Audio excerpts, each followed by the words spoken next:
On de la raconte sur Europe 1.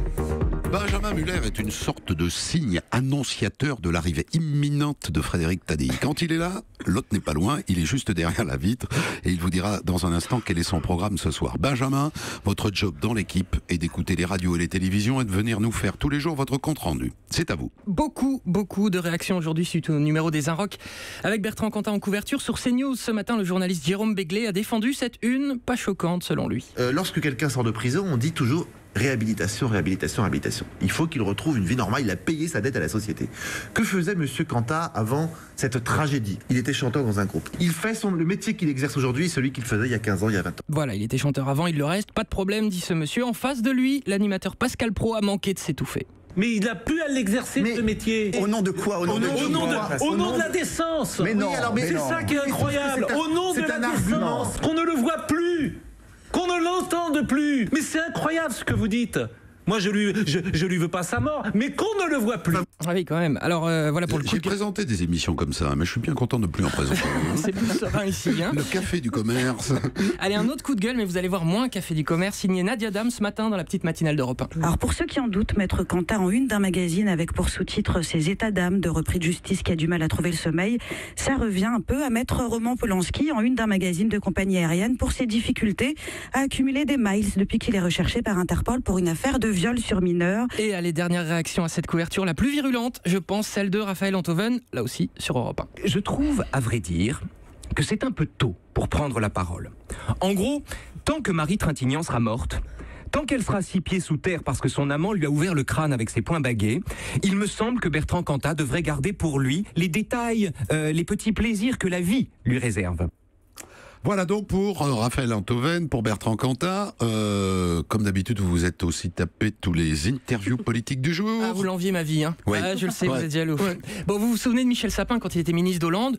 Disons que c'était pas le meilleur client du monde, pas toujours très fun en interview. Et depuis qu'il a quitté le gouvernement, il s'est comme libéré des livrets. Maintenant, c'est le sapin nouveau. Il était ce matin sur LCP. Distribution de baffes pour tout le monde. C'est Sapin qui régale. Première victime, Jean-Luc Mélenchon. Et là, il ne maîtrise plus rien. Il est complètement fou de sa propre image. Il est complètement obsédé par lui-même. Voilà, Sapin se chauffe tout doucement. Dans la foulée, on lui fait remarquer que Macron aime dire que ses prédécesseurs n'ont rien fait, pas de réforme, rien. Et là, Mich n'a pas aimé. Je dis que ceux qui considèrent que pendant 5 ans, il ne s'est rien passé, pire que pendant 30 ans, il ne s'en est rien passé, ont une attitude de gamin. Bon. De gamin, voilà pour le président. Enfin, on lui dit « Bon, vous avez vu, les députés En Marche veulent taxer les yachts et autres produits de luxe, c'est bien ça, non ?» Bof, Michel, pas emballé. C'est du cache-sexe. C'est-à-dire? Non, mais c'est pour amuser la galerie. Bonne vanne, j'adore quand on rigole à ses propres vannes. Tiens, à ce qu'il paraît, Jean-Luc Mélenchon aurait insulté assez violemment Manuel Valls à l'Assemblée.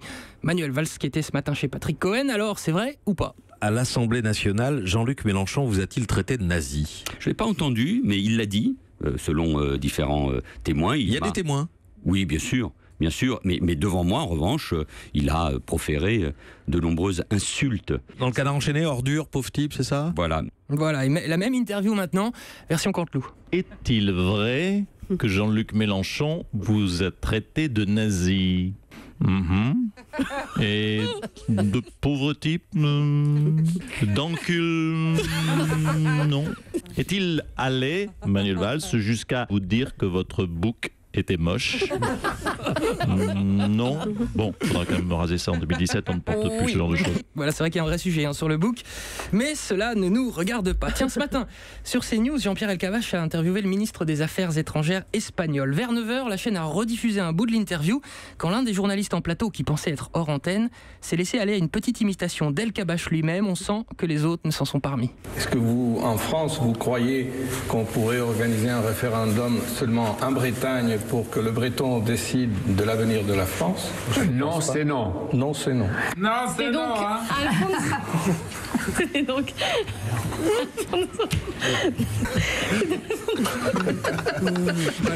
se moquer d'Elkabbach. Heureusement que personne ne les regarde.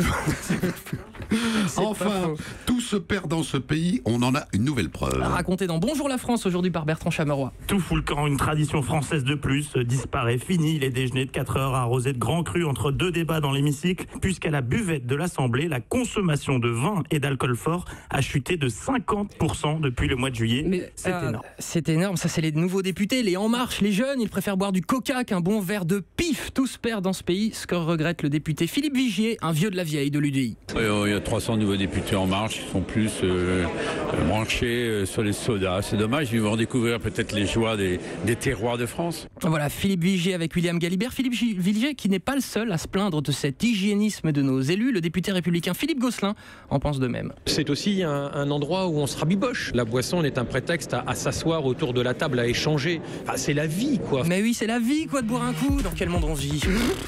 Merci à vous, Benjamin Muller.